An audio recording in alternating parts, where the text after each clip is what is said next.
All right, back to give us good news about the full moon and everything else that's changing and moving. Full moon in Libra. The sun is in Libra, the moon is in Aries, and the full moon is actually tomorrow night, actually tomorrow morning at 5:17, so for all practical purposes, tonight it is waxing towards full. And the full moon always brings matters to a climax, is the whole job of the full moon.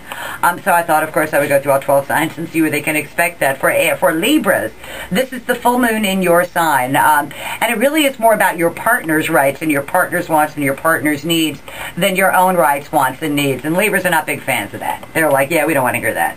But it does bring some sort of matter to a climax. It's been pending probably since March or April or so.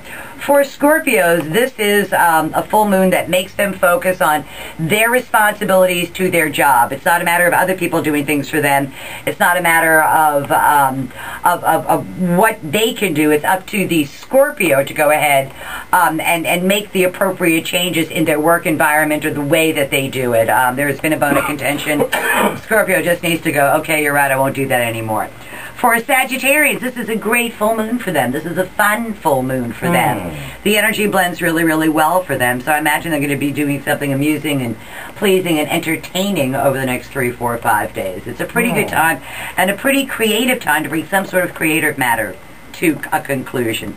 For Capricorns, it is in their career and public standing versus home. Normally, I'm a big fan of choosing work and responsibilities, but this time for the Capricorn, the important matters at home is much more important that they deal with rather than professional or in the outer world kind of thing. Some kind of home matter finally reaches a climax.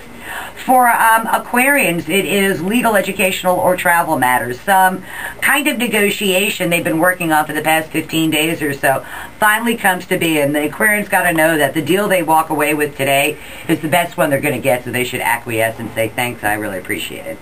For Pisces, it is in their second house of money, and Pisces really they have an opportunity. They've been saying they want to make more money. That opportunity arises over the next several weeks or so for them to actually increase the amount of earned income that they make, but it is going to take initiative on the Pisces part to make that happen, and they need to be assertive, not aggressive. For Aries, they're aggressive enough for everybody. This is the full moon in their sign, and Aries risings don't really care about their partners. They really are promoting their own agenda because it's all about the Aries this particular full moon.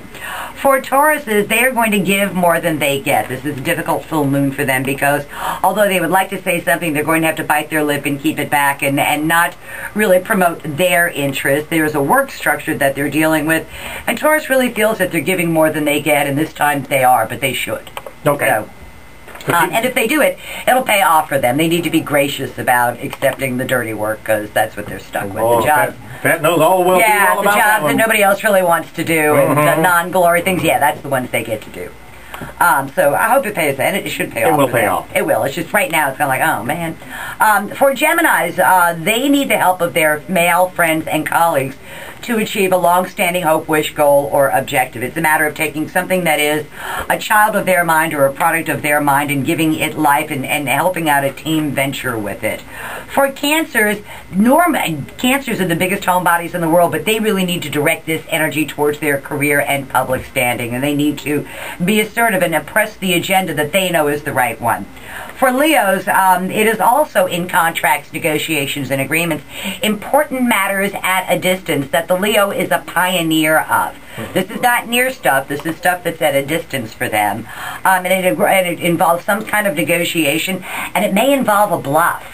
And if you do the bluff will work, because the law, in this particular case, is on the Leo's side. So, and if they have to travel, they do their very best begging in person. And then for Virgos, the last sign, this is about other people's resources flowing their way, maximizing existing resources rather than trying to go out and look for new resources. They have resources at hand that they really need to take the opportunity to maximize. And whatever the heck that Virgo is afraid of, they should face it because it's not nearly as bad as they think it's going to be. Their fears are much worse than what is actually going to occur. So, tomorrow's news today for the 12 signs of the zodiac. All right, happy full moon and happy full moon and prosperity to all of us. And dollar dance tonight for the equinox. Betcha. Okay, thank you, my dear. Always a pleasure.